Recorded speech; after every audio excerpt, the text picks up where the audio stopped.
Gostaria de agradecer a presença do Farid, do Jorge de Freitas e do Darcy, que já está presente na casa.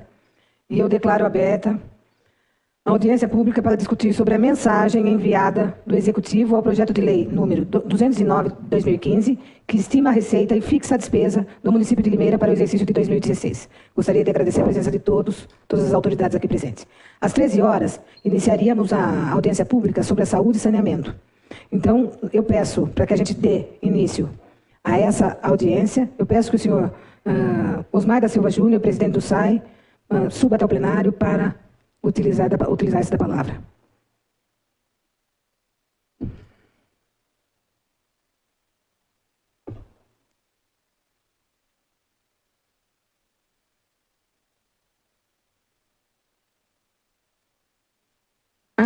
Pode, se o senhor puder começar, a gente agradece. Boa tarde a todos. Boa tarde, presidente da Comissão Érica, vereador Jorge de Freitas, Darcy, Farid. Boa tarde a todos os presentes. Bom, no dia 20, de outubro, nós estivemos aqui participando dessa audiência pública para tratar do mesmo assunto e houve essa mensagem da Prefeitura por algumas mudanças de algumas secretarias e houve a necessidade de se fazer essa nova audiência pública.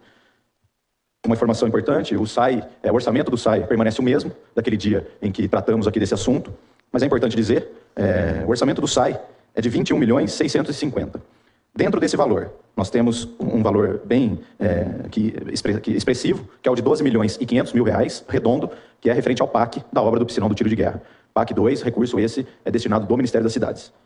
E aí depois nós temos R$4.600.000, que é referente a despesas administrativas, que contempla a manutenção de unidade, a folha de pagamento, materiais de consumo, e também nessa linha está inserida as sentenças judiciais, que são os precatórios.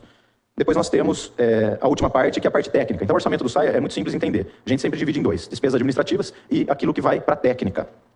E o valor da técnica é de R$4.600.000 também, e é destinado a obras, projetos, e também a limpeza e manutenção de galerias de águas pluviais no município de Limeira, e nesse valor também é incluído a fiscalização da concessionária que presta serviço de água e esgoto em Limeira. Tá? Então são 3 principais atividades que o SAI exerce com esse recurso da diretoria técnica. Na outra audiência pública, eu lembro que nós ficamos conversando bastante tempo, queria saber se ficou alguma dúvida com relação aos valores que eu passei hoje, passei naquele dia 20 de outubro, se ficou alguma dúvida, eu estou à disposição para esclarecer. Pergunto aos vereadores se existe alguma dúvida.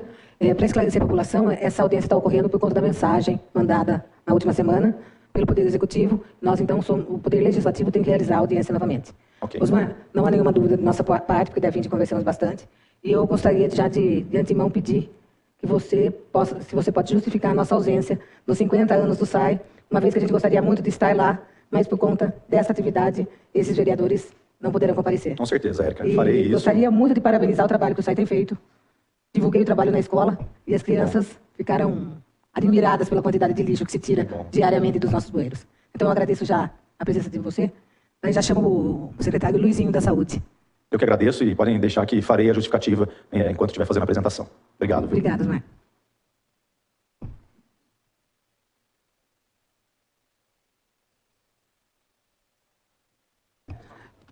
Eu suspendo a sessão para que a gente possa lavar a ata. Então, essa audiência, e chamo para ocupar a tribuna o secretário da Saúde, Luizinho.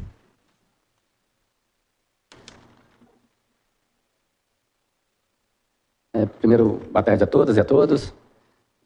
Agradecer aqui pelo convite, parabenizar o trabalho da Câmara, dizer que para nós discutir orçamento, especialmente uma área tão importante como a saúde, é fundamental. Todos participem, compreendam, entendam. O orçamento projetado para o ano vindouro é de cerca de 202 milhões de reais. Um dos maiores gastos que há na saúde, que é compreensível, com pessoal, porque a saúde, cerca de 70% do custo da saúde é com pessoas. A mão humana é indispensável.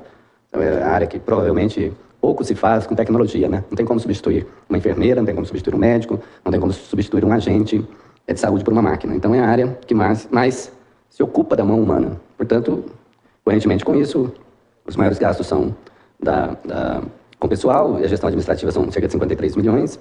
A atenção que ampliou muito para o ano que vem, que é da clínica geral, que a gente chama de atenção básica, que são os centros de saúde da família, e aí inclui também mão de obra, inclui também as reformas e o custeio da manutenção, são 27 milhões. A vigilância em saúde, são cerca de 6 milhões de reais. Assistência hospitalar e ambulatorial são 99 milhões.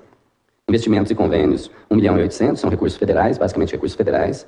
O investimento da UPA, o dinheiro já está na conta, já está depositado, são 1 milhão e 700 para terminar a UPA, que estamos fazendo lá no Vila Pedro. Tem os recursos também de equipamentos, que também são vinculados, estão dentro desses 1 milhão e 800 mil.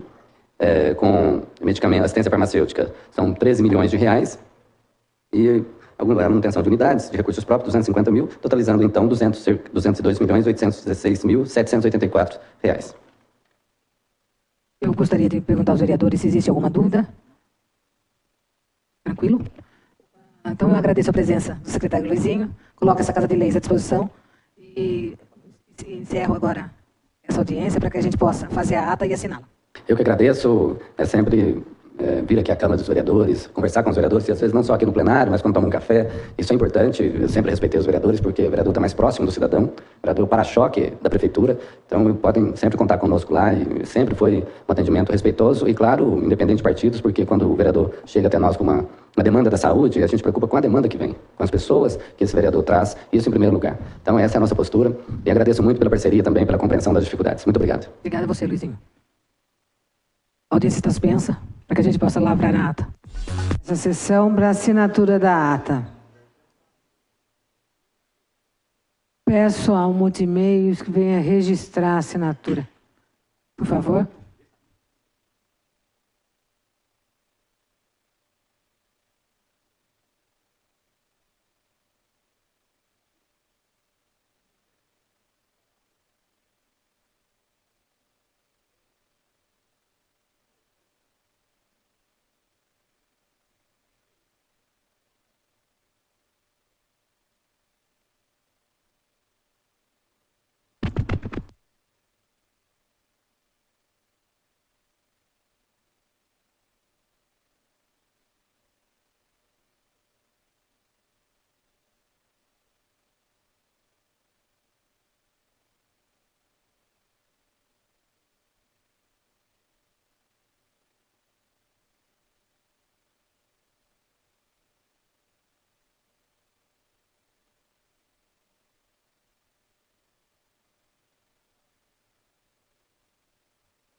Boa tarde a todos. Iniciamos novamente a audiência pública para a discussão de habitação e urbanismo. Para usar essa tribuna, eu chamo aqui o senhor Alex Marques Rosa, secretário municipal de urbanismo. Boa tarde, Alex. Seja bem-vindo.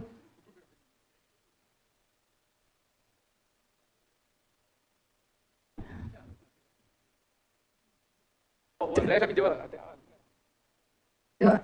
Senhor Alex, fica à vontade. O microfone é do senhor. Boa tarde. Conforme a gente já tinha anteriormente aqui apresentado o orçamento da Secretaria, né, dentro dessa nova estrutura, a Diretoria de Obras desvinculou da parte de urbanismo. Né? Então, na parte de urbanismo, a gente tem basicamente o Departamento de Licenciamento, que é o antigo cadastro, onde a gente juntou e concentrou todas as atividades de licenciamento urbano, desde construção, loteamento, tudo.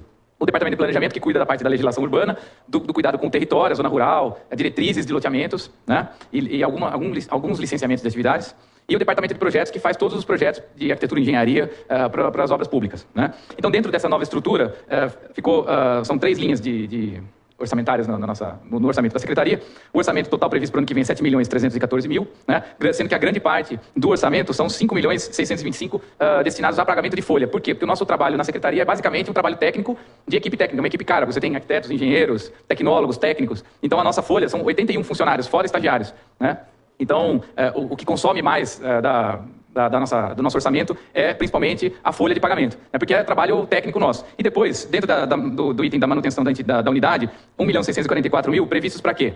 Pagamento de despesas com cópias, com maquinário, com mobiliário, licenças de software, né? Ou seja, todos os materiais e serviços necessários para atender o trabalho da equipe técnica. Né? Então, o nosso orçamento é bastante simples, bastante enxuto, né, diante do nosso cenário atual econômico, né? E é basicamente isso. Se tiver alguma dúvida de vocês, estou aqui para esclarecer. Pergunto aos vereadores se há alguma dúvida. Pois não, Farid. É só ver que, então, a reestruturação não alterou em nada os valores, né, que estavam previstos. Isso, porque a gente só separou do orçamento a parte destinada às obras. Os recursos de fonte 1, fonte 5 e fonte 2, né? Não, isso. Que são os recursos que vêm do governo federal, os recursos do estadual e os recursos municipais voltados para a execução de obras. Os municipais, a maioria do recurso é voltado para as contrapartidas da prefeitura nas obras. Então, algumas obras do governo federal têm contrapartida da prefeitura. Então, a gente desvinculou do orçamento. E o nosso orçamento, por conta disso, ficou bastante simples, que é basicamente o trabalho interno da secretaria. Né? Obrigado. Mais algum vereador? Não havendo, obrigada, Alex, pela sua presença. Seja sempre bem-vindo. Tá? Então, nós agradecemos. E nós vamos esperar agora o senhor Felipe Penedo, secretário municipal de habitação, para que a gente possa lavrar a ata, suspender para lavrar a ata. Os trabalhos estão suspensos. Essa audiência e chamo o senhor André Bastos para fazer a explanação referente à habitação.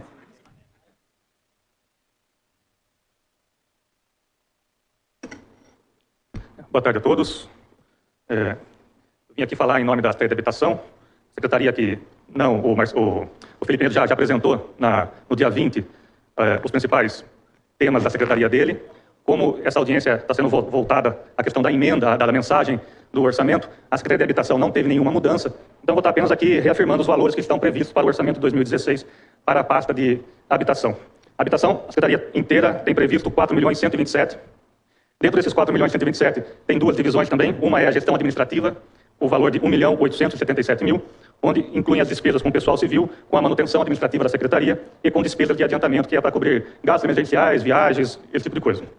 E a outra unidade executora, que é de habitação e interesse social, onde está voltado para a parte técnica da Secretaria, o valor de 2.250.000, que estão distribuídos nas ações de regularização de áreas de interesse social, na produção de unidades habitacionais de interesse social e na requalificação de moradias. Não mudou nada daquela outra audiência, a Secretaria não muda. Basicamente, essa audiência pública está sendo feita por questão da reforma administrativa, que mudou apenas a Secretaria de Obras e Serviços Públicos e a de Urbanismo agora, que apenas realocamos os recursos. O valor total do orçamento continuou o mesmo, apenas houve um novo reenquadramento dos valores. Acho que é isso que a gente tem para apresentar, e qualquer dúvida, estamos à disposição.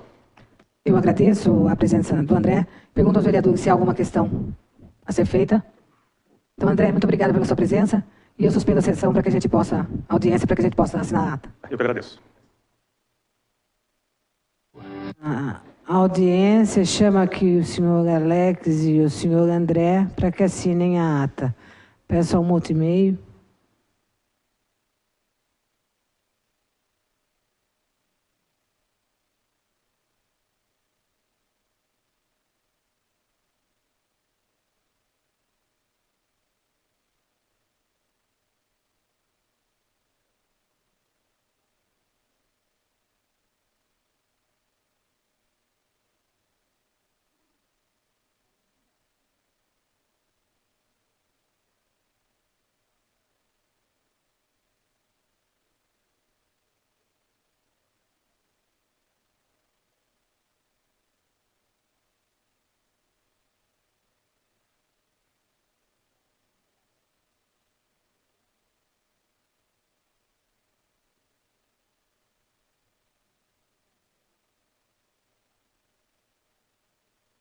Eu agradeço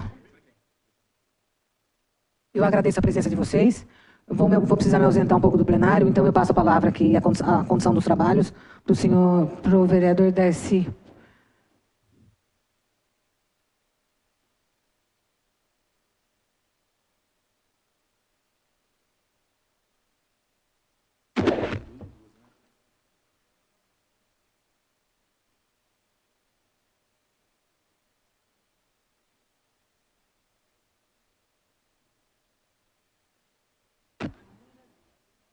Continuando os trabalhos, agora eu convido para a discussão na área de transportes o senhor Sebastião P. Souza, que se irá discorrer aqui sobre a sua pasta.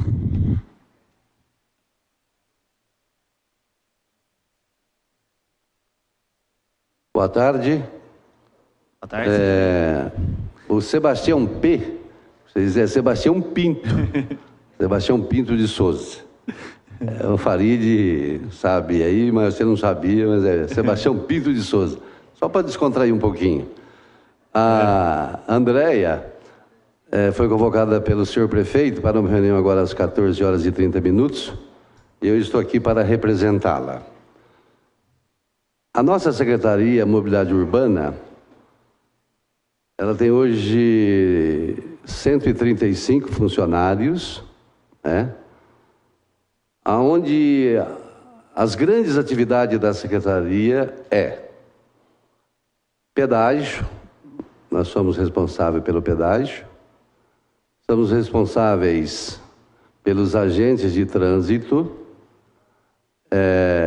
a parte de mobilidade urbana, que envolve as concessionárias de ônibus da cidade, e a parte de trânsito, que envolve toda a semaforização, sinalização, tanto vertical como horizontal, e a parte de frota da prefeitura, da qual eu trabalho mais diretamente.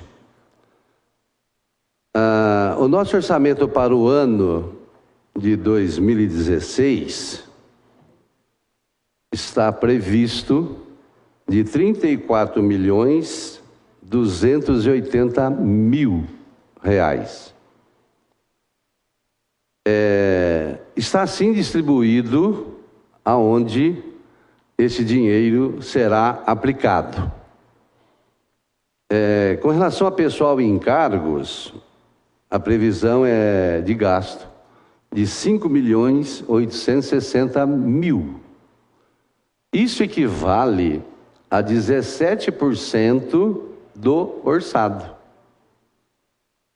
para pagar os 135 funcionários.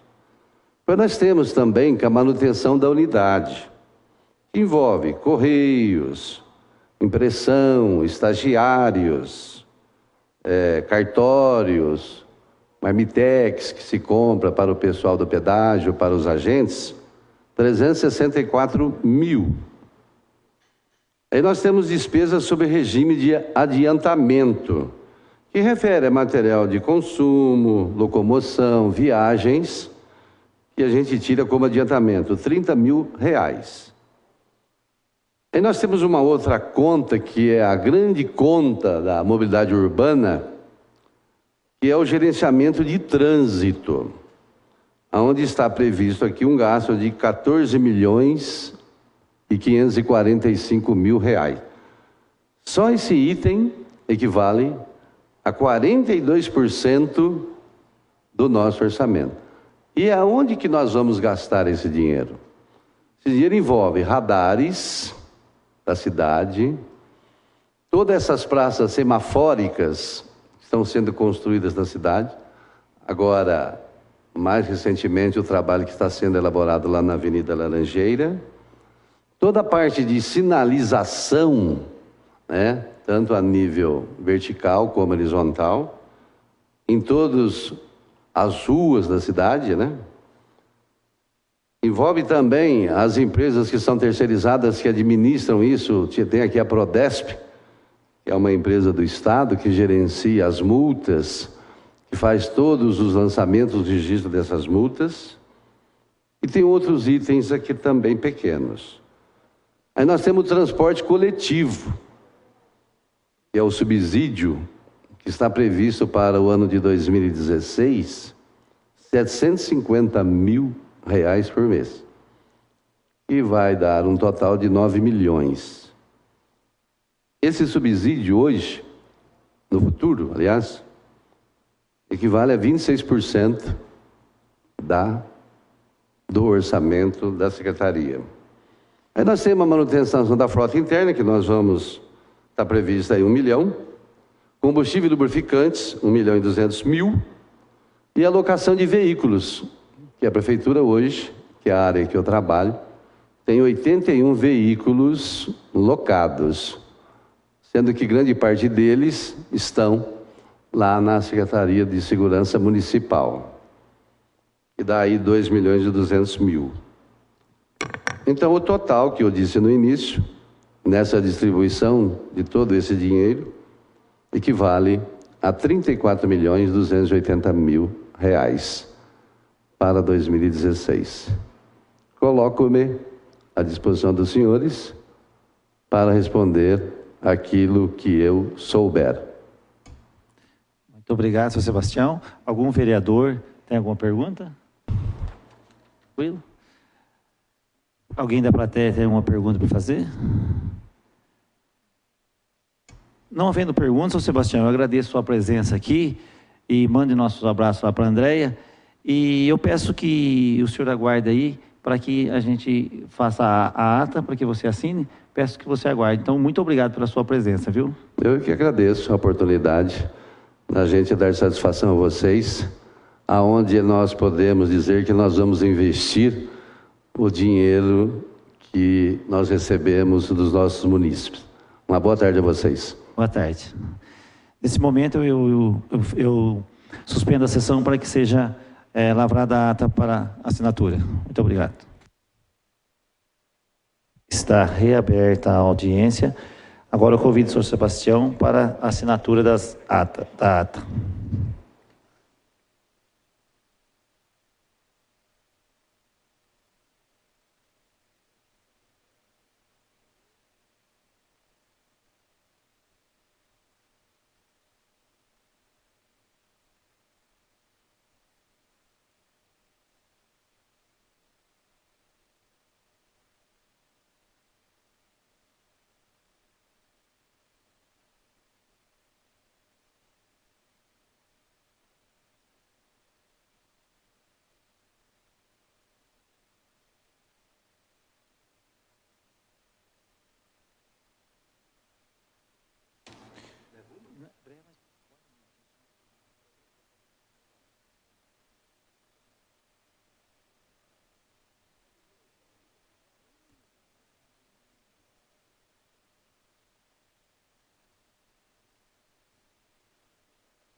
Eu suspendo a assinatura das atas por um erro aqui, para que nós podemos fazer a correção. A audiência está suspensa. Audiência para a assinatura das atas.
Esta audiência da assinatura das atas está encerrada. Muito obrigado mais uma vez a todos e ao seu Sebastião. Muito obrigado.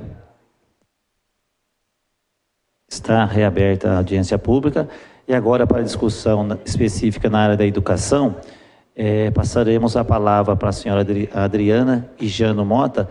Como ela vai discorrer lá da frente, que ela trouxe os slides, eu convido os senhores vereadores para que tomemos assentos lá na frente Convido os vereadores para ir lá na frente. Boa tarde a todos. Passo então agora a exposição do orçamento da educação para o ano de 2016. Vamos lá, Francine. A educação tem previstos para o ano de 2016 um orçamento de 224 milhões de reais. Nós estamos aqui abrindo já a planilha. Por algum motivo ela não está abrindo, Fran? Me ajuda a gente a abrir aqui. Ela tem um orçamento, então, de 224 milhões de reais, 174 milhões de reais destinados à folha de pagamento. Então, sobram 50 milhões de reais que eu vou discutir com vocês posteriormente. Nós só estamos aqui com um problema técnico. Então, assim, 174 milhões de reais de 224 dá alguma coisa parecida com 70% do orçamento investido na folha de pagamento. Então, as pessoas poderão nos perguntar, então vocês têm pessoas suficientes, porque nós temos 70% investidos na folha. Não, nem sempre. Né? Nós tivemos a garantia do terço da jornada com a contratação do professor especialista e essa questão trouxe para a gente alguns outros desafios. Nós precisamos enxugar, né, a contratação de professores para poder ampliar o serviço. Então, nós temos um desafio muito grande pela frente. O prefeito Paulo nos dá essa tarefa de ampliar o serviço sem aumentar a folha. Né? Então, isso exige que nós façamos um exercício criativo sobre como enfrentar isso. Ou seja, ampliar o serviço sem aumentar a folha. Porque se nós da educação somos 60% do funcionalismo público municipal e estamos gastando hoje 72% do orçamento, a gente imprime para a prefeitura um ritmo de contratação porque ela precisa equacionar isso em 50%. Então, alguém deixa de contratar porque nós estamos contratando mais. Com Bolsa Creche, há uma previsão de um gasto de 8 milhões e 500 mil reais. Com a merenda, 10 milhões 721. Com o PDDEM, que é o Programa Dinheiro Direto na Escola, que visa dar autonomia financeira para aqueles casos mais emergenciais de manutenção e de aquisições, 3 milhões. Agora isso pode mudar, está próximo de 4.300, porque nós tivemos reajustes e então sai desta rubrica de outros convênios e sobe lá. Transporte escolar, uma previsão de 3.867.000. Obras e manutenção, 3.200.000. Energia elétrica, 3.020.000. Materiais de consumo, 3.800. Materiais permanentes, 2.200. Eles visam, dentre outras coisas, fazer a reposição do material permanente que tiver inservível nas escolas, mas, sobretudo, mobiliar os próprios novos, né? Que são as 2 creches que nós estamos com a previsão de inauguração para 2016. E outros serviços, combustível, capacitação, locação de imóvel, manutenção de frota, convênio com a ARIL, convênio com a PAI, todos os outros convênios a gente coloca aqui para simplificar 10.782.000, num total de 224.521.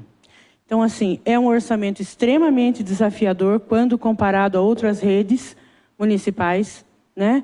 Porque o nosso Fundeb tem uma arrecadação, tem uma previsão de arrecadação, ele já nasce, né? Nós já nascemos com um orçamento, com uma previsão de aplicação em torno de 27,5%, 28%, que normalmente isso não se dá, porque a tendência disso é se ampliar ao longo do ano. E nós temos uma rede com algumas características que são diferentes das demais redes. Nós temos uma relação adulto-criança diferente de Rio Claro, de Piracicaba ou de qualquer outra rede, né? Nós temos uma relação adulto-criança... Rio Claro tem a mesma quantidade de alunos que Limeira em 50 escolas. Nós temos 21 mil alunos em 92 escolas. Isso nos impõe um desafio de manutenção muito maior. Por exemplo, Rio Preto tem 37 mil alunos em 90 escolas. Então, tem mais alunos em menos escolas do que a gente. Então, nós estamos, de fato, vivendo um momento em que, daqui para frente, haverá necessidade da discussão, junto com as comunidades, de um repensar dessa rede. Algumas coisas são possíveis de nós pensarmos. Ampliarmos a jornada do aluno. Isso amplia a entrada de recursos e a gente tornaria as escolas viáveis do ponto de vista financeiro. O que não dá são algumas coisas que nós temos visto que num período onde você não tem contingenciamento orçamentário ou dificuldade, era possível. Mas no momento que o secretário de Educação assume a ordenação de despesa e tem sobre ele a responsabilidade de fazer o bom uso do dinheiro público, então isso traz para a gente também a tarefa de ser governo e de tomar algumas atitudes que nem sempre são muito simpáticas, mas que são atitudes que viabilizam o restante dos demais serviços. Então, isso é importante que a Câmara Municipal saiba que nós estamos fazendo isso com muita propriedade, sempre ofertando, tanto num lugar quanto no outro, nas duas escolas que nós reorganizamos, um serviço melhor do que a criança tinha, né? Num deles, a gente saiu de uma escola com 30 crianças e temos 110 matrículas hoje, e nós estamos diante agora do segundo enfrentamento, que é a reorganização do Vanessa, né? Que é uma escola também que nós recebemos de recursos R$4.000 ano e gastamos R$23.000 ano com cada criança. Numa escola multisseriada, numa região urbana. Escola multisseriada só faz sentido, em última análise, numa área urbana, numa área rural, onde você tem muito tempo. Mas numa área como aquela, com uma escola a 1,5 km, classes multisseriadas, isso tem comprometido o desempenho acadêmico das crianças, os resultados são públicos e os senhores podem consultar, né? Então, assim, a proposta que nós estamos fazendo, algumas ações são essas. Outra é ampliar a jornada para ampliar a arrecadação, a transferência do Fundeb, né? Outra coisa seria a gente, ao longo do tempo, começar a discutir critérios um pouco mais apertados no sentido de disciplinar o serviço público, né? Nós precisamos torná-lo cada vez mais sério, cada vez mais eficiente, sob pena de os nossos futuros governantes começarem a achar outras formas, não é, de administração desses sistemas, que é uma coisa... Nós estamos sob a égide de parcerias público-privadas, inclusive na educação, no estado de Goiás. A gente vê uma porção de cidades e de estados se organizando para isso. Nós precisamos ter a responsabilidade. Se queremos uma carreira como servidores públicos, vamos ter que tornar esse serviço público mais efetivo, trabalhar com maior efetividade, para que nós tenhamos uma argumentação necessária para que nós continuemos a manter os serviços administrados da forma como eles estão hoje. Queria falar um pouco com vocês também sobre as obras, né? Como que elas estão, que é um outro questionamento que sempre os vereadores da casa fazem por escrito, através de requerimentos. E eu queria falar para vocês a quantas andam as nossas obras e o que nós estamos fazendo. Porque um dos mitos também que se tem é que tudo que nós estamos fazendo só com transferências do governo federal. E isso ela não é de todo verdade. Há um investimento, né, do município. Então, aqui nós temos um acompanhamento das obras do Pró-Infância. Então, assim, a gente tem a construção da quadra do Valdemar, do Maria Madalena, do Maria Tereza e do Araci Nogueira Guimarães, e a cobertura das quadras do governador Mário Covas e do Maria Aparecida de Luca Moura. São escolas grandes, são escolas que nós temos, por exemplo, Luca Moura é a nossa maior pré-escola, tem mais de 500 alunos na educação infantil, numa quadra descoberta. Este foi o critério primeiro, escolher as maiores escolas, onde a gente tem também educação infantil, para que as crianças fossem contempladas com as aulas de educação física em quadra coberta. Esses são os valores da transferência direta do FNDE, do Fundo Nacional de Desenvolvimento da Educação. Esta daqui é a complementação da Prefeitura. Esses itens omissos também. O que são itens omissos da planilha?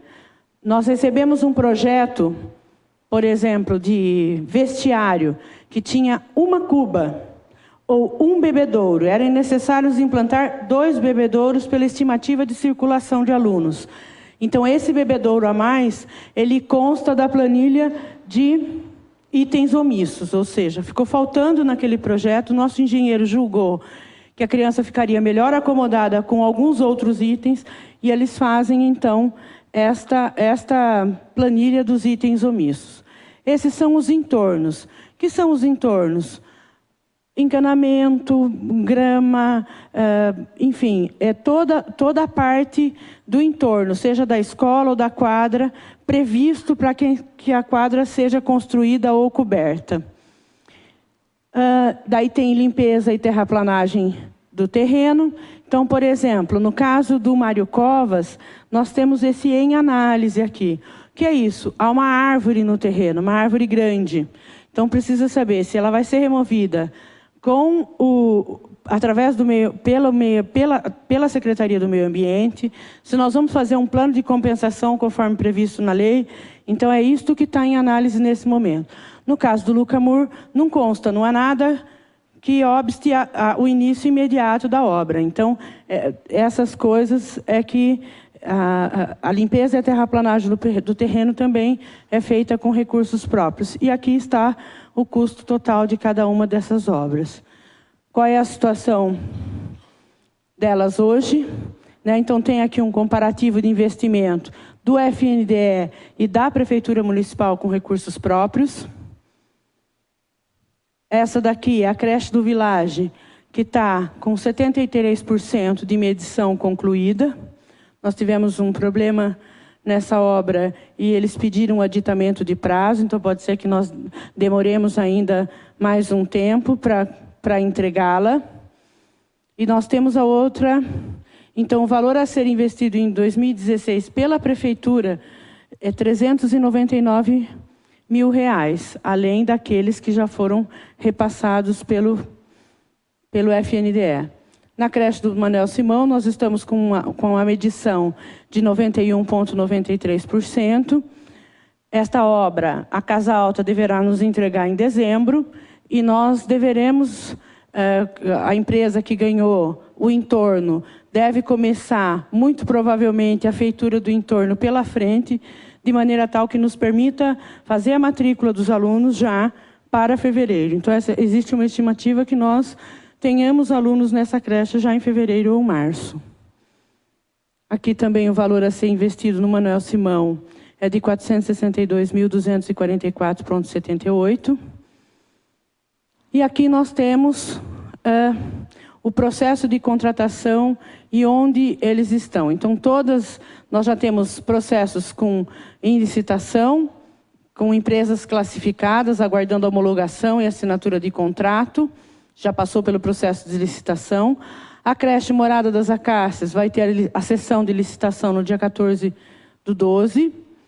Nós temos a quadra do Valdemar revisando orçamentos. A cobertura do Lucamur e do Mário Covas, eles estão avaliando aquele primeiro envelope das empresas para saber se elas têm todas as especificações técnicas para assumir a obra. Essas são, então, as informações mais importantes. Gostaria de saber se há alguma pergunta. Obrigado, Adriana, mais uma vez. E, terminando a explicação dela, eu passo, se tiver alguma pergunta da plateia aí, fique à vontade. Quer fazer?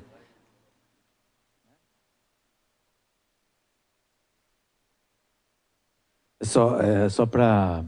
Já a Ana vai fazer a pergunta dela. Só, Adriana, queria que você fizesse o favor de repetir aquela comparação de Rio Claro e o número de escolas de Rio Claro e de alunos, de Rio Preto, que você mencionou, e de Limeira, e também o caso do Jardim Vanessa, o que vai ser feito. Tá? Só para ficar marcado aqui na comissão. Rio Preto tem um total de alunos de 37 mil alunos organizados em 90 escolas.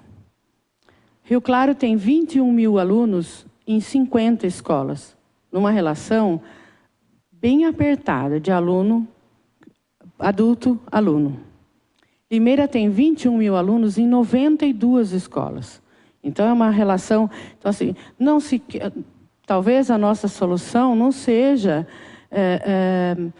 copiar o modelo, mas a gente chegar a bom termo, né? Então, assim, talvez a solução seja não fazer uma organização, mas ampliar a jornada dos alunos no sentido de tornar essas escolas viáveis. Nós deveremos discutir isso, né, daqui para frente. São soluções possíveis para o problema do orçamento da educação. No caso da escola do Jardim Vanessa, do Miguel Queijas, nós temos ali, na escola urbana, salas multisseriadas. Então, salas com 5, salas com 3, salas com 4. Desses alunos, 2 são de primeiro, 2 de segundo. 1 de primeira etapa, 3 de segunda.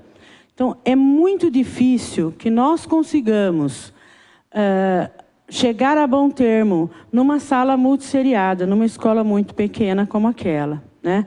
Então, esta é a primeira questão técnica que se coloca. Nós temos salas multisseriadas e ela só se justifica em última análise, em última análise, quando nós estamos numa área rural, onde o transporte significaria horas. Não é o caso.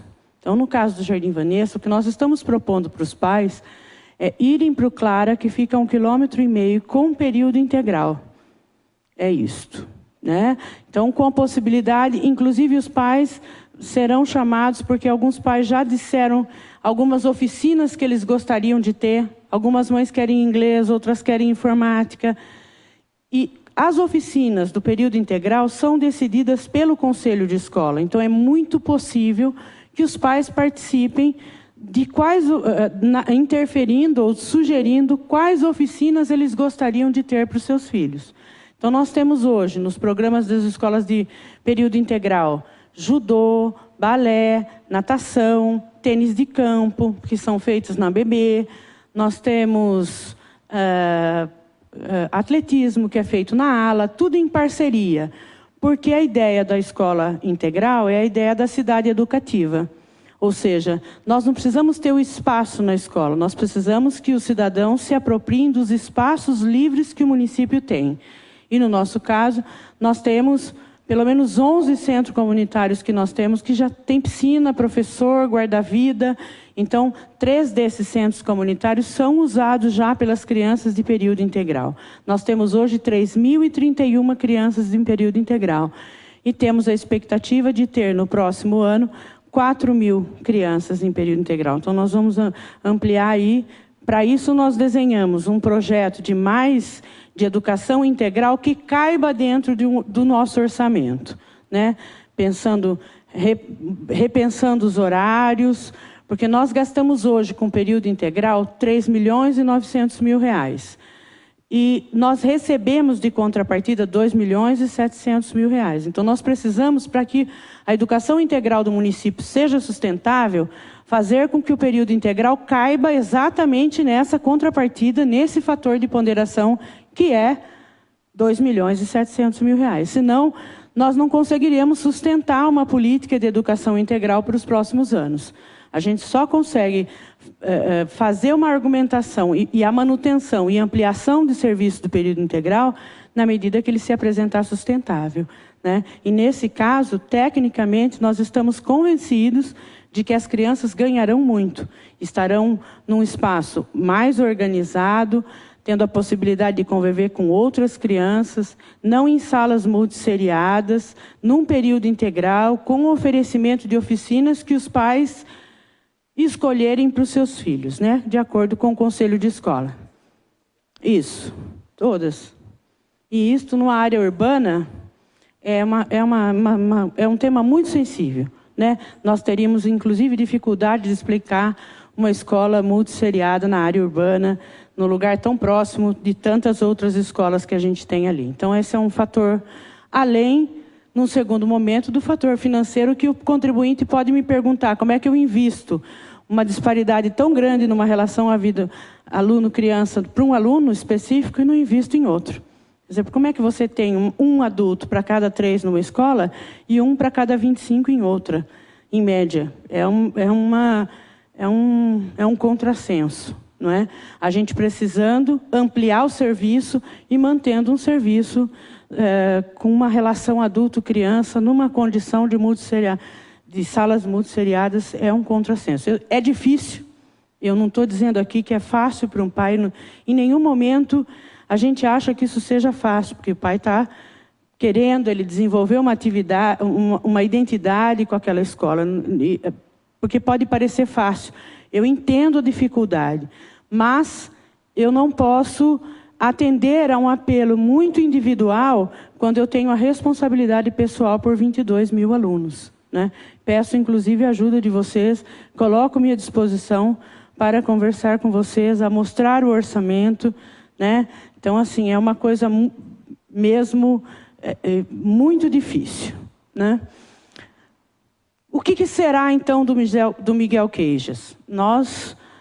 Há uma determinação do prefeito também que nós façamos uma assembleia com os moradores, no sentido de que eles indiquem o que é que eles gostariam, que tipo de serviço eles gostariam de ter ali.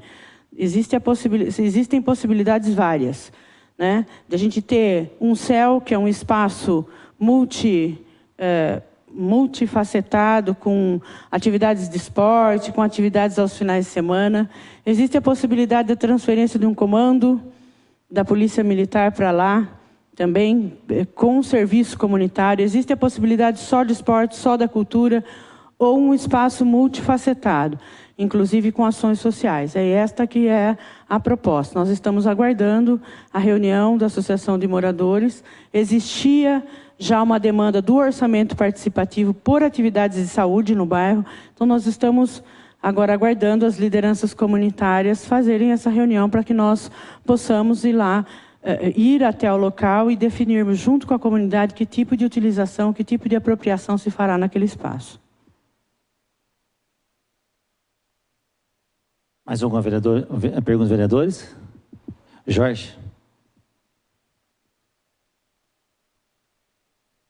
Boa tarde, secretária. Boa tarde, demais secretários.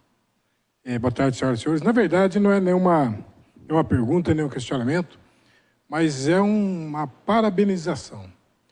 A Secretaria de Educação, antes da senhora ser a secretária, nessa casa, os 21 vereadores sabem disso, havia um desentendimento, um desencontro, os discursos aqui eram realmente críticos, muito críticos antigamente, com relação à educação do município. Após a posse de Vossa Senhoria, deu uma harmonia não só dentro com os funcionários, na forma de tocar a secretaria, mas em todas as escolas.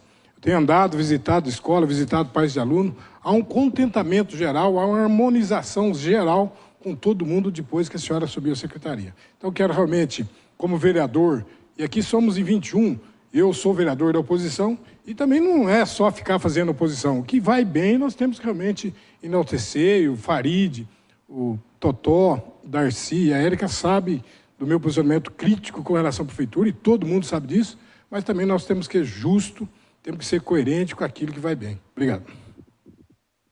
Eu agradeço suas palavras, vereador Jorge, mas ainda que eu esteja hoje numa posição política, eu sou uma servidora pública. Então, o senhor já me paga, né, por esse serviço. Eu tento cumprir, né, assim, religiosamente com essa função de servidora pública. Eu estou a serviço da população e desde que eu cheguei na secretaria, eu tenho trabalhado, né, para cumprir com esse compromisso de ser uma servidora pública. Eu agradeço suas palavras. Não havendo mais perguntas de vereadores, né? Passa então a plateia, a Ana Terezinha, né? Bom, eu queria... Boa tarde a todos. Queria começar com um um acréscimo na sua argumentação com relação à escola Miguel Queja. Eu acho que não é só a relação adulto-criança o mais importante aí nesta atitude que a prefeitura vai tomar com relação à escola. Mas, principalmente, o que significa para a criança estudar numa classe de 2 ou 3 séries, com um único professor e 3, 4 colegas. Isso é uma dificuldade muito grande, é uma perda muito grande na sua educação, na sua formação, porque educação não é só a transmissão do conhecimento, tem a questão da socialização, tem uma série de outras questões. Então, eu acho muito importante que seja discutido e que seja colocado também esse argumento para embasar a atitude a ser tomada. E a escola, aquele prédio que existe lá, embora ela seja, e é uma escola de muito tempo com esta situação, né? Ela tem muito tempo de existência, mas muito tempo de existência com um número pequeno de alunos. E cria-se uma grande dificuldade. É muito difícil essa escola se transformar numa escola de período integral, não porque ela não tenha espaço. Muito pelo contrário, ela tem espaço, recursos, esse não é a questão. A questão é como desenvolver atividades coletivas num lugar onde não tem a coletividade. Então, isso é uma questão muito importante, o quanto que o aluno vai ganhar com relação a isso. E também, por ser uma escola, eu acho até que a comunidade pode achar uma possibilidade dela se transformar numa escola com outra clientela e com outro tipo de atendimento, né? Não está descartado tudo isso, até porque a Secretaria da Educação atende também educação de jovens e adultos, é uma possibilidade pela característica até da população daquela região, e também a questão do atendimento da criança de 0 a 4 anos ou de 0 a 5 anos, né? São possibilidades de ocupar aquele espaço, ainda que seja para a escola, dividir com outras atividades e outras secretarias, mas existe a possibilidade de ocupação e acho que teria que se pensar prioritariamente nisso. Você tira a criança de um atendimento deficitário e coloca um atendimento educativo num prédio da educação para outro público. Então, esse é só um comentário que eu gostaria de fazer. Mas eu queria fazer uma pergunta que não tem nada a ver com escola, número de alunos, etc. Agora é um outro assunto. Você colocou, logicamente, o orçamento dividido em alguns itens, e a gente sabe que ele é pequeno. Naquele outros, está contemplado a questão do atendimento dos conselhos da área de educação? Porque nós temos 3 conselhos que são da área da educação e, pelo que consta, esses 3 conselhos são de responsabilidade da Secretaria da Educação, a manutenção e a gente sabe que tem a Casa dos Conselhos, que tem o secretário, tudo, o material, o equipamento, tudo funcionando.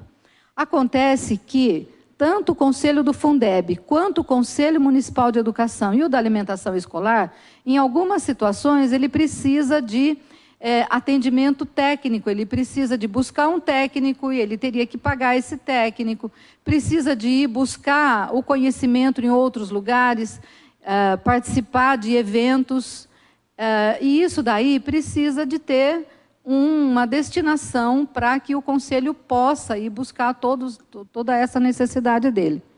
É só isso que eu queria perguntar. É um assunto que tem sido reiteradas vezes trazido à comissão gestora. Secretário André Basso, meu colega aqui do Departamento Orçamentário. Então, nós temos hoje, tramitando no jurídico, exatamente isso, porque havia uma disparidade de entendimento. Se o conselheiro não é servidor, existia o entendimento de que ele não poderia estar usando os recursos públicos para fazer a sua formação ou solicitar. Então, nós tivemos que fazer um encaminhamento da legislação para que seja criada ou uma rubrica ou uma forma de repasse ou uma forma de repasse de manutenção dos conselhos. Então, isso nós já estamos providenciando para o próximo ano, faremos já uma destinação, onde a gente tem manutenção da unidade, nós vamos criar um número específico ali para a manutenção dos conselhos, né? Que era um entrave jurídico de entendimento mesmo, que se tinha, porque, por exemplo, os conselheiros dos conselhos ligados ao CEPROSOM, por exemplo. Então, normalmente, você pede o adiantamento em nome de um servidor, e, na verdade, quando a gente tem a prerrogativa legal a obrigação legal de fazer a manutenção dos conselhos. Então, nesse momento, o doutor Rivanildo prepara já o documento que permitirá ao nosso colega André Basso a destinar uma parte exatamente, a manutenção da unidade está exatamente naquele valor, e aí nós vamos destinar uma quantia necessária para a manutenção, tomando como base o que foi nos últimos anos, né? Alguém gostaria de fazer mais alguma pergunta? Não havendo, eu agradeço mais uma vez a senhora secretária Adriana pela sua presença aqui, pela sua explicação, e eu vou suspender a audiência por 1 minuto para os vereadores tomarem os lugares, e eu peço que aguarde para assinar a ata, tá? A audiência está suspensa. Nesse momento, eu convido para que venha até a frente a senhora Gláucia Bilato, secretária da Cultura.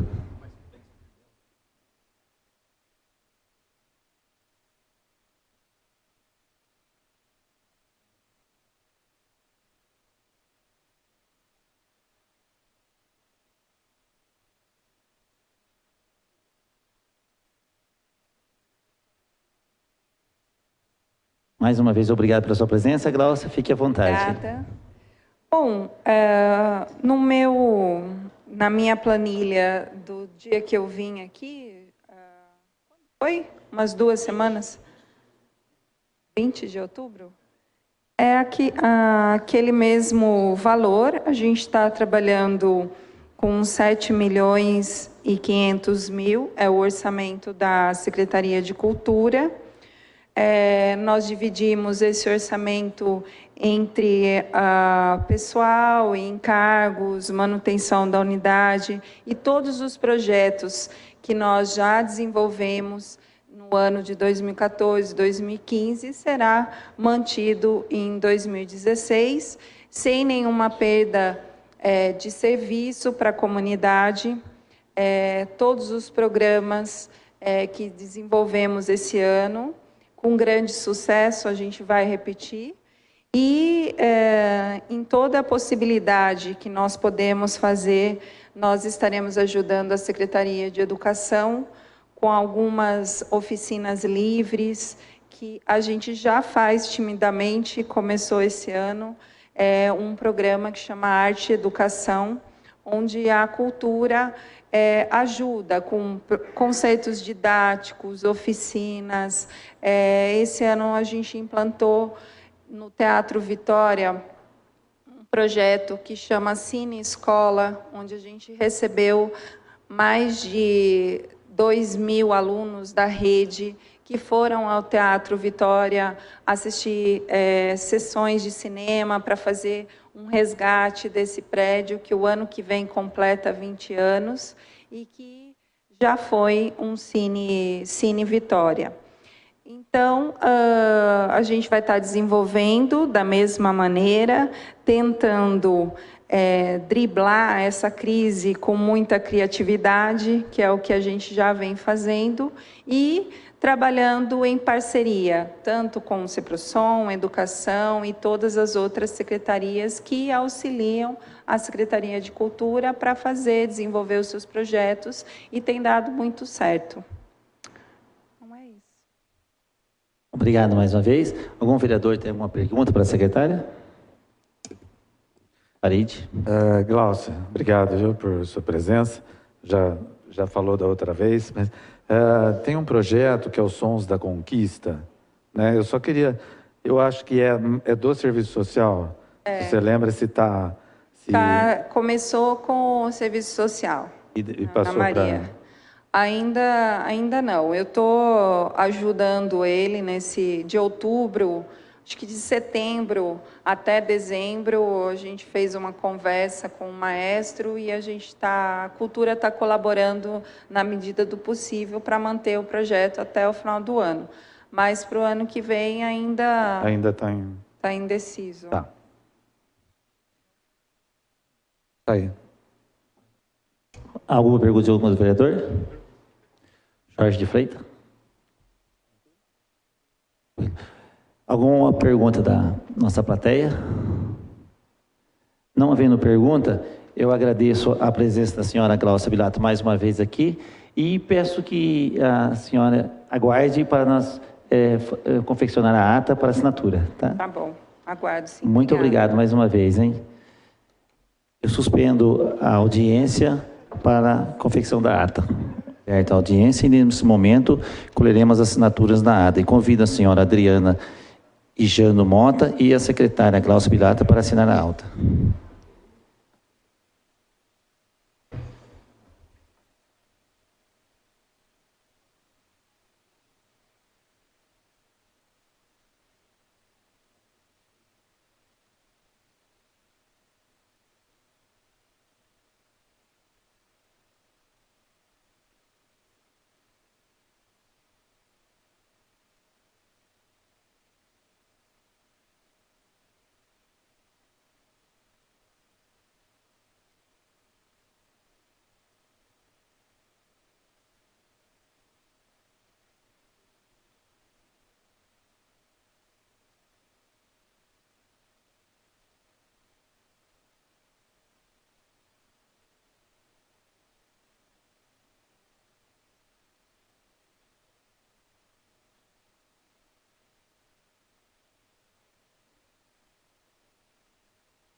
Colhidas assinaturas, eu declaro encerrado essa audiência da Educação e Cultura.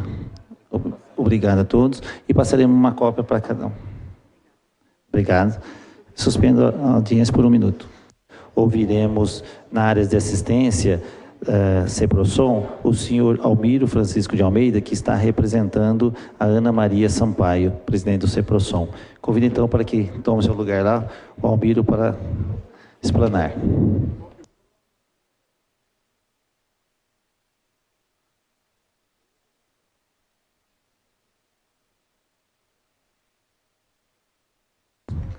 Boa tarde a todos. Gostaria de cumprimentar o vereador Darcy Reis, em nome de quem cumprimenta todos os outros vereadores. Primeiramente, gostaria de justificar a ausência da Ana Maria Sampaio, que ela está numa reunião em Bauru, na Frente Paulista, do qual ela é secretária.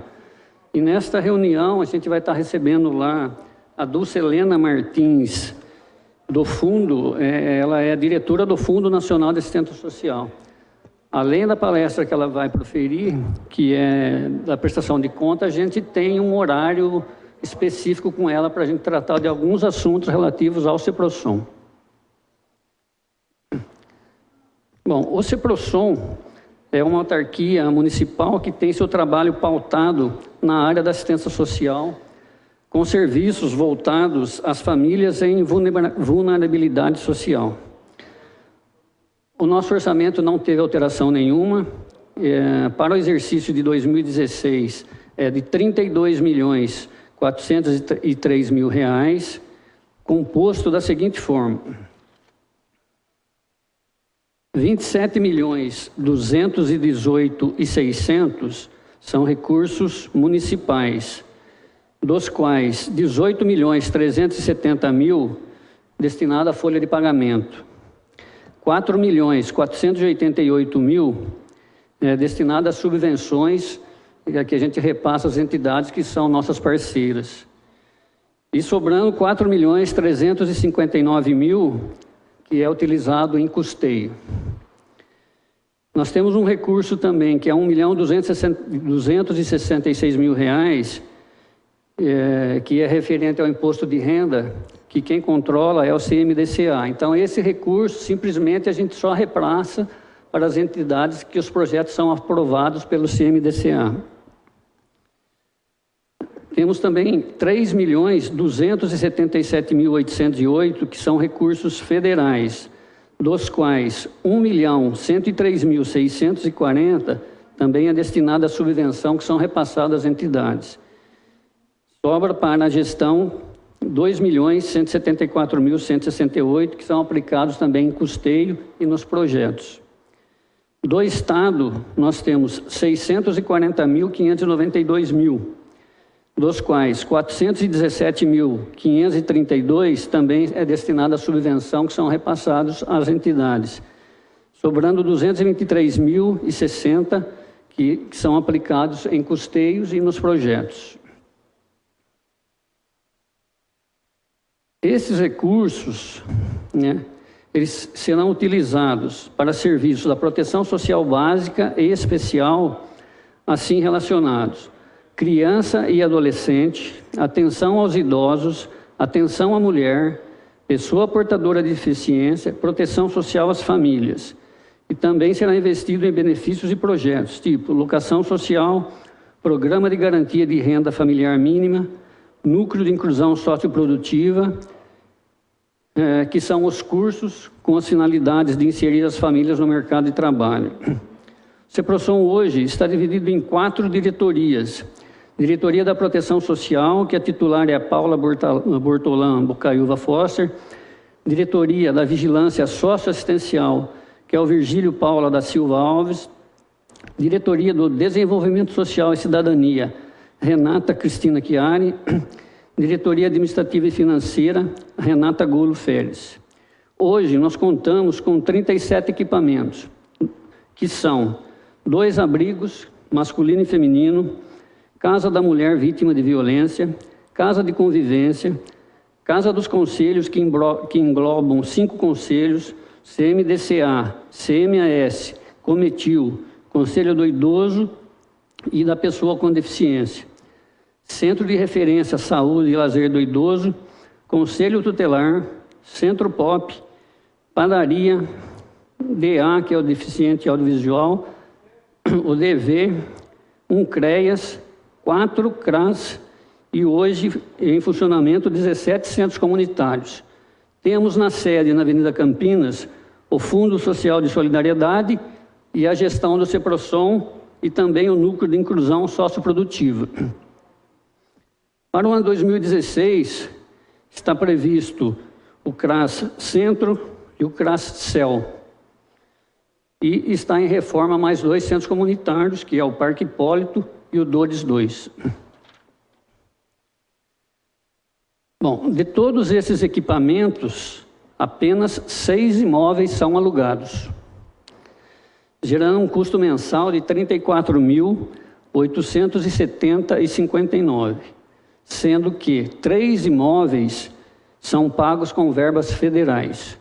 Então, fica para o município apenas o valor de R$ 18.370,59. A divisão do CEPROSOM em 37 equipamentos tem uma finalidade, qual seja, saber o custo de cada equipamento. Eu participei de algumas conferências da assistência social e existe uma reivindicação dos municípios que eles querem instituir um índice, né, nos mesmos moldes da saúde e da educação para assistência social. Só que eles não sabem o custo da assistência social. Então, nós iniciamos um trabalho para calcular o custo de cada equipamento do CEPROSOM. Eu já tenho isso tudo planilhado. Mês a mês a gente está aprimorando essa planilha. E isso vai servir para a gente tomar decisões e também solicitar mais recursos, tanto federal como estadual. Eu acredito que seja isso. Ok, muito obrigado, senhor Almírio. Mas algum vereador tem alguma pergunta a fazer? Jorge? Almírio, parabéns pela explanação. O CEPROSOM tem sido muito eficiente, atendendo as pessoas mais necessitadas. E uma coisa importante, só quero parabenizar também, levo o nosso abraço à secretária. Secretária, ela tem só 3 prédios alugados do município, quando antigamente tinha mais de 10, então deu um julgamento. Nós tínhamos 16 prédios alugados quando a gente chegou. E agora só 3 prédios e aumentou as atividades. Sim, na verdade são 6, só que 3 eu pago com recurso federal. E aumentou as atividades. Então quero parabenizar o CEPROSOM e agradecer. Depois tem a pergunta do público, né? Ah, tá. Obrigado. Mais algum vereador gostaria de fazer a pergunta? Não? Alguém da plateia gostaria de fazer alguma pergunta? Não havendo mais pergunta, eu agradeço mais uma vez a sua presença, Almírio Francisco de Almeida, que está representando a senhora Ana Maria Sampaio. Eu agradeço a sua presença e peço que aguarde aí para assinar a ata logo em seguida, tá? Tá certo. Muito obrigado e boa tarde. Boa tarde. Nesse momento, eu vou convidar para explanar sobre a Previdência o senhor Bruno Bortolã.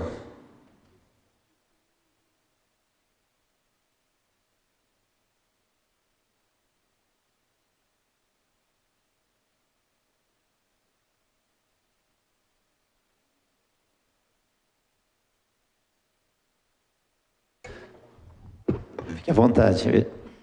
Boa tarde, presidente Darcy, vereador Farid, vereador Totó, vereador Jorge, todos os presentes. Nós viemos hoje falar e prestar contas do Instituto de Previdência Municipal de Limeira, uma vez que convocados para essa audiência pública referente ao projeto de lei 209 de 2015, que é o projeto do orçamento para 2016. Hoje o Instituto de Previdência ele é o órgão responsável pela concessão e pela administração das aposentadorias dos servidores públicos efetivos aqui do município. Nós atuamos hoje com 7.022 segurados, né, que é o número, o nome técnico que a gente usa, né? Os segurados são as pessoas que contribuem ou que contribuíram e hoje recebem pelo IPML, sendo que 839 são aposentados, 344 pensionistas e 5.839 servidores ativos que trabalham hoje em todas as secretarias da Prefeitura, nas autarquias e também aqui na Câmara Municipal. Hoje o Instituto ele conta com um fundo de investimentos, né? Esse fundo, o valor atualizado no dia 31 de outubro de 2015, está na ordem de R$ 273.133.193,82, que é um valor, que é um patrimônio do servidor público. né? Esse valor é referente às contribuições e aos aportes também da Prefeitura, pagam as aposentadorias de hoje e são investidos para pagar no futuro. Então, esse investimento também está sob responsabilidade do Instituto.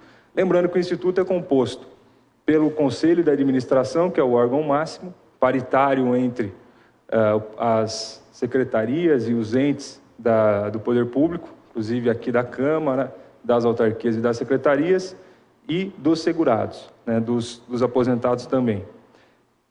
Além do Conselho da Administração, nós temos o Conselho Fiscal e o Comitê de Investimentos, que é quem define a política de investimento desse dinheiro que é aplicado pelo Instituto e cuida dos investimentos mensalmente. E cabe a nós, da diretoria executiva, cuidar das operações diárias e das operações administrativas do Instituto. E o orçamento que a gente veio falar é justamente dessa parte, né, da diretoria executiva. Então, como nós fixamos no PELOA 2016, o orçamento total geral é de 96 milhões, divididos, né, para o valor que está reservado há algum tempo e vem, né, sendo reservado há alguns anos para a implementação da sede própria do Instituto, que é é um dos desafios do Instituto ter a sua sede própria. Hoje é um imóvel alugado, então essa busca pela sede própria, ela está chegando ao final. Então tem uma comissão de imóveis que está avaliando alguns imóveis do município e também imóveis privados para que o Conselho de Administração decida pelo imóvel e ou compre ou faça algum tipo de operação junto à Prefeitura para que o Instituto, o servidor, quando a gente fala em Instituto, é o servidor, tenha a sua sede própria. A dotação para pessoal, o orçamento para pessoal e encargos, também da manutenção da unidade, pagamentos de inativos, que é o maior valor, o pagamento de pensionistas e a reserva de contingência. Então, o total geral de 96 milhões de reais para o ano de 2016. Não teve alteração, né? Até estou acompanhado hoje do seu Vivaldo Moller, que é o diretor-chefe da superintendência. Nós estivemos aqui no dia 20 de outubro e não teve nenhuma alteração no orçamento e também nos números do Instituto desde o último dia 20 de outubro. Então, nós estamos aqui à disposição e gostaria de agradecer mais uma vez a todos os vereadores. Bruno, muito obrigado mais uma vez. Alguma pergunta de alguns vereadores? Bruno, não havendo pergunta dos vereadores, alguma pergunta da plateia? Não havendo pergunta da plateia, Bruno, eu vou suspender a sessão, a audiência, até que se faça ato para assinatura. Eu peço que você aguarde, então. Mais uma vez, muito obrigado, viu? Obrigado. Obrigado. A audiência está suspensa por um minuto. Pública, e convido agora para a assinatura das autas o senhor Albiro Francisco de Almeida e Bruno Bortolã e senhores vereadores.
colhidas assinaturas, eu passo a mão aqui do senhor Almiro uma cópia da ata, uma cópia da ata para o Bruno.